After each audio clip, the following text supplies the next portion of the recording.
And welcome everybody to the Crane Connection. I'm your host, Sarah Snell Cooke. I'm here today with the fabulous Sam Das, Managing Director of TruStage Ventures. Welcome. Thank you so much for having me, and such a warm welcome. I need to get my kids to introduce me like that. That'll never happen. We'll see. Yeah, well, here's your chance to introduce yourself. So tell us about how glorious your career has been, as well as, your time at TruStage Ventures, just like the elevator pitch, if you will. Oh, absolutely. So, it's been an interesting journey. So currently, I'm a managing director at TruStage Ventures. I've been with TruStage now going on 8 years.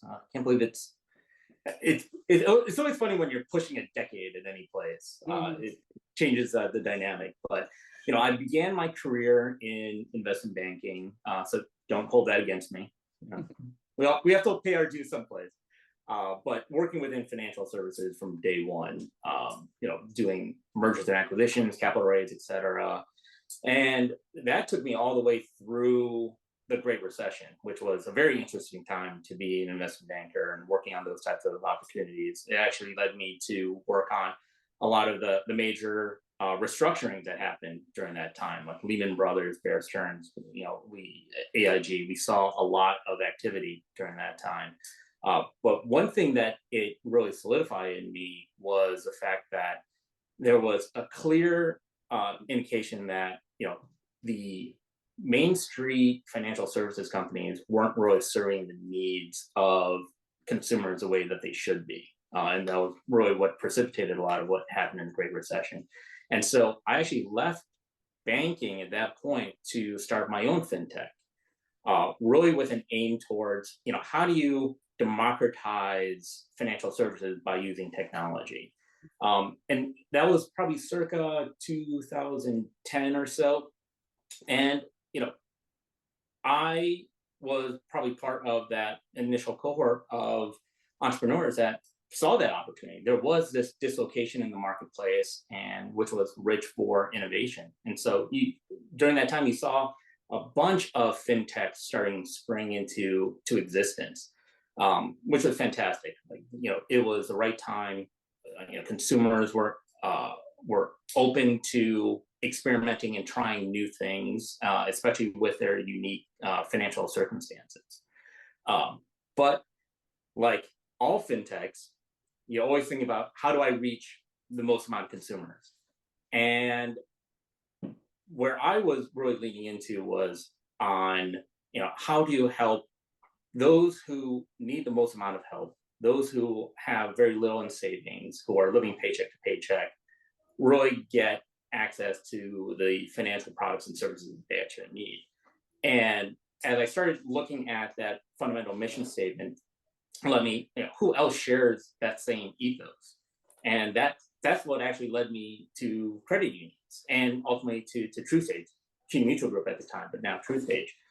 And so, as I learned more about what TruStage was doing, their relationship with credit unions, it kind of dawned on me that TruStage is the perfect type of organizations to help deliver these types of solutions through their credit union partners. And just coincidentally, that was around the same time that TruStage Ventures was springing into existence. They had already been in operation for about a year or so, and it became a very interesting prospect.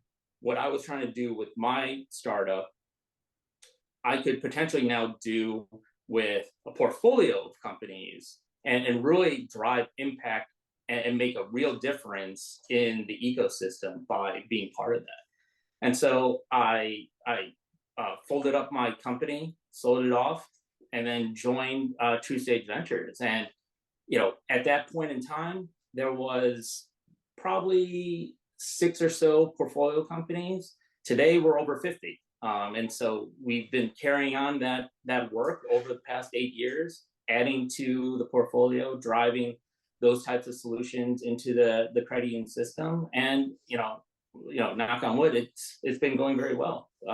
Great reactions from credit unions. It's filling a need that credit unions see in the marketplace, because there are just so many fintechs out there. through TruStage Ventures, we help narrow that lens and provide who we at least think are the best in breed, those who share the same ethos as credit unions that we can help bring to them in their time of needs and trying to help collectively solve problems. Yeah, and that's so important, is that culture match, because a lot of times there is. I hear from credit union executives all the time, or boards, about the mismatch between the fintech's goals versus the credit union's goals. Um, and it's diving right into that fintech space. In the last year or so, with Signature and the other problems in fintechs and banking, as credit unions are evaluating which fintechs to use, what should they be looking at?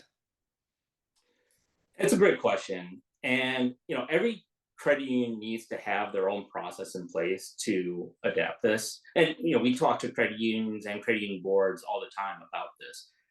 Having, first and foremost, having that internal discipline of how do you vet these types of companies, going through that procurement process, looking at the product itself, the financial health of the companies, the how well it fits within the regulatory and compliance framework that all credit unions hold very paramount to their existence, and ultimately how they're going to potentially serve that end member within the infrastructure that credit union is putting into place. But and you touched on it earlier, part of that intangible piece is how well do the fintech founders really understand what credit unions are trying to do? How good of a partner are they going to be, both in the short term, solving for what they need, but also long term?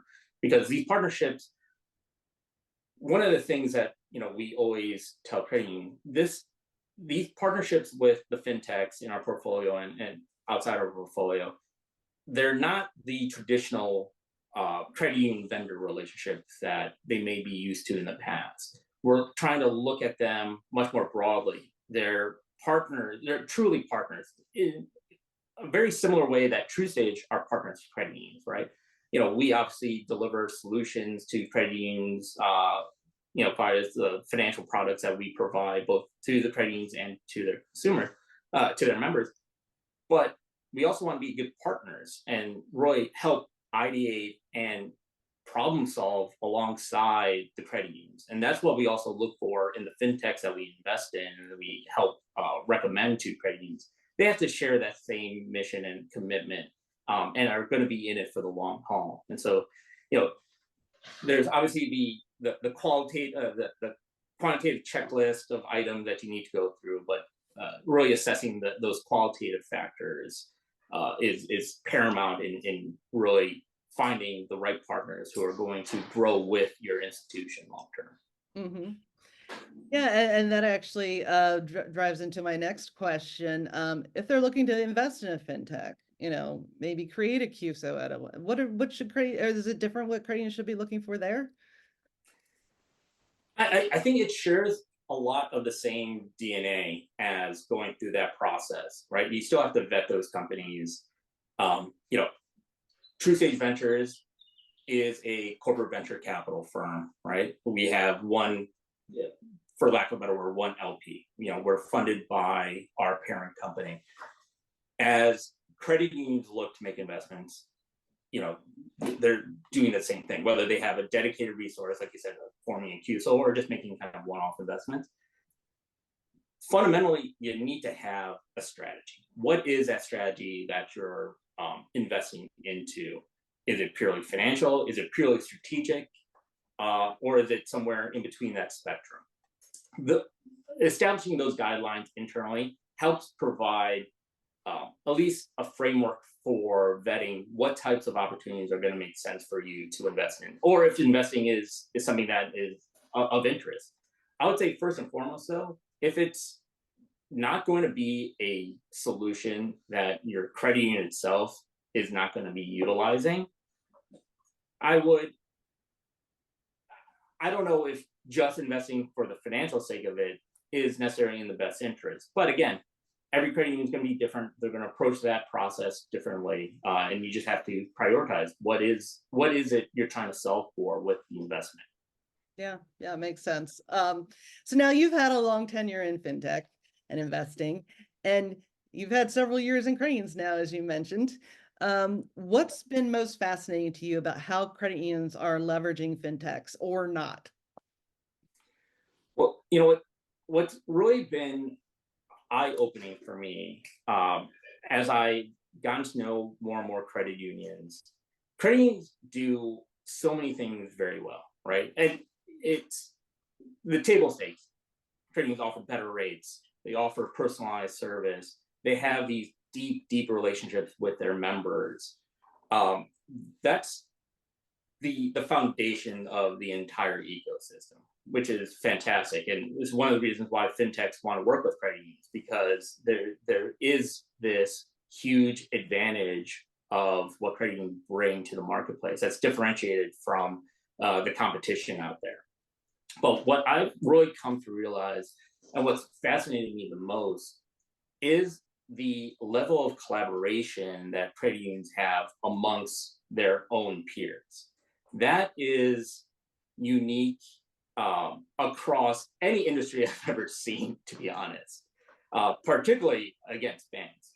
You'll never see a bank really talk about what's, well, they may tout their successes, but they'll never talk about their failures to a neighboring bank. Mm. Whereas credit unions, they are very much open books, and they want to collectively share those insights so that it helps move the credit union mission forward, and helps provide the entire ecosystem to recognize the progress that we're all trying to solve for.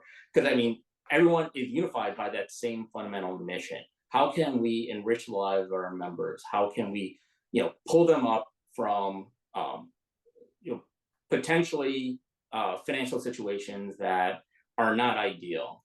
How do we help empower them to take control of their financial lives? That's all fundamental in the credit union mission, and everyone working together along those lines helps do that. And that's something that even within the portfolio companies of fintechs that we invest in, we help um, reinforce. We want the portfolio companies to work with each other to help provide solutions, and provide better technology leverage to the credit unions that they're serving, so that the credit unions themselves are getting much more value from the collaboration of technology partnerships that they're forming, and hopefully that 1 plus 1 equals more than 3, ideally, in the long term. So that's what I've been fascinated by. It's constantly evolving, and through conversations like this, through the conference that we go to, there's always more opportunities to foster that collaboration in the ecosystem. Yeah, no, I think one of the things you said is really interesting to me is that you're fostering that same collaboration among your portfolio companies as well. Um, can you give an example? Absolutely. I mean, so we have companies in portfolio that are lending focused, right? And so they're working with the chief lending officer of a credit union, and are helping devise solutions that are targeted at their existing members.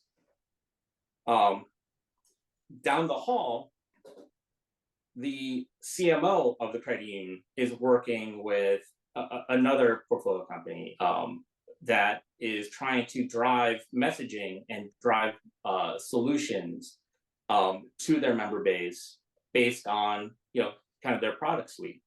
Now, they're all kind of working somewhat siloed and don't necessarily know. So they might be working with Clutch on the lending side, driving um, uh, you know an auto solution that's kind of recapture auto loans from existing members. But the CMO might be working with Pulsate, who is able to drive push notification through digital banking on what's relevant to that credit member.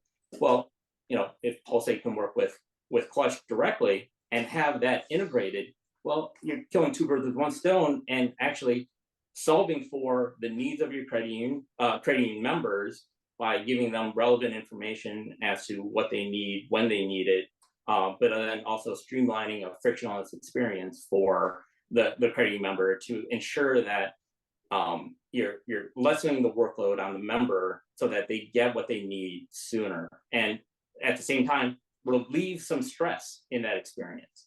So the more that our portfolio companies can kind of devise those strategies, have those integrations already in place, it just helps enable the internal, both the internal communications and also lessen the workload that the credit unions need to do to actually implement the overall strategies that they're looking to deploy. Yeah, that sounds like a total winning strategy itself right there for everybody. So, one of the things as we're talking about technology, of course, that has stolen the stage and headlines everywhere is generative AI. And you hear it. What is that? No, Yeah. yeah. What is that again? Never heard of it. Never heard of it. Yeah, so like every conference I've been to so far in the last 8 to 9 months have had like at least a couple sessions on it. My board of the credit union that I served on has talked about it many, many times. Um, I think there's a lot of confusion out there as to what it actually is and can do and stuff. But no, I was going to ask you as far as like, what do you see as the short and long-term impact of generative AI on the way banking is performed, the way credit unions are going to be doing business in the future, short-term and long-term? Yeah, I mean, it's a great question. Kind of jumping to the end of that, the long term, I think, is still very much unwritten, right? We're still learning into a lot of the use cases and opportunities. But with that said, the use cases and opportunities are virtually limitless at this stage because it is so new. It's I you mentioned I go to a lot of conferences and I give different talks and sit on different panels, and I always do a poll of especially when I'm talking about generative AI, who in the audience have had experience with generative AI or who have used ChatGPT, whether personally or professionally. And I don't think I've been in a room where there hasn't been a hand up. It's one of those technologies that has captured the attentions of boardrooms, conferences, dinner tables, more so than anything in recent history. And you look at the adoption of ChatGPT. They hit 1 million users in, I think it was like within 5 days. It's just mind-boggling. So, but that just tells you that there is a level of familiarity with the technology, which is a complex technology, because there are just so many ways that people are utilizing it today. For credit unions, it's a technology that can be transformative, but we highly recommend dipping your toe in those waters, right? Because while the technology has many uses, the regulatory landscape behind it, it's still being written, and what are the safeguards that credit unions should be thinking about and will need to comply with longer term, that's still unknown. We have several companies in the portfolio that are utilizing Gen AI and are providing Gen AI solutions to credit unions, like Posh, for instance. And Posh is taking a great perspective on it. They have a solution called Knowledge Assistant that has the necessary guardrails around Gen AI, right? It's not just using Gen AI for Gen AI's sake. It's utilizing the credit union's own knowledge bases, its own internal paperwork, helping to streamline the communication that internal staff need to answer the questions of members, right? And the one great thing about it is, it helps reduce a lot of that search time and finding the answers, but also providing those answers in ways that are going to resonate back to the end member the way that they want it to. And because it's kind of a self-contained data set. It's not, you run, uh, you eliminate the risk of having kind of false negative information, things that you don't want to potentially seep through with that AI. That's really the danger, right? And there's been numerous cases where that type of AI has gotten some companies in trouble. Like in the air, I forget which airline it was, but they had an AI solution basically, issue a ticket um, to an individual that was free essentially, and but the airline had to honor it because it was under their policies. And so these are all great technologies, but we have to understand how to use them, how to deploy them safely. And so finding the right partners who can help provide that guidance is going to be critical to the evolution of where it's going. With that said, it's great that both management teams as well as credit boards are having the discussion. They need to have that discussion, because if they don't have an AI strategy, they're going to be left in the dust because their competition is going to develop those strategies. Mhm. It's unfortunately there is a bit of an arms race. You need to have these technologies to stay relevant, to deliver the solution that your members are looking for, to help reduce your own costs and maintain the efficiency, so you can still be able to compete on a financial basis. So there's a lot of benefits for the utilization of it out of the gate. Yeah. Yeah, for sure. And there's the whole spectrum among credit unions too. They're the ones that no way, I'll never touch it. We're never going to use it. And others are like, well, let's see. And then there's yeah, let's figure this out now. Yeah. So yeah. So what has you most excited about the future of credit unions and fintechs working together? I would say over the last couple of years, and I would, with a accelerant through COVID and the pandemic, we've seen the adoption of fintech partnership just escalate, which has been fantastic. It's become almost commonplace now for credit unions to seek out fintechs to really partner with and provide the best in class solutions, both internally within their operation, but also delivering those out to their members.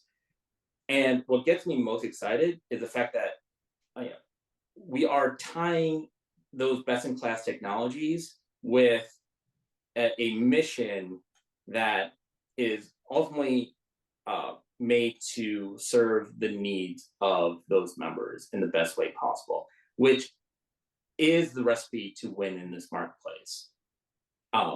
My hope, my aspiration here, and we've seen credit union membership growth since the Great Recession, tick up year in, year out.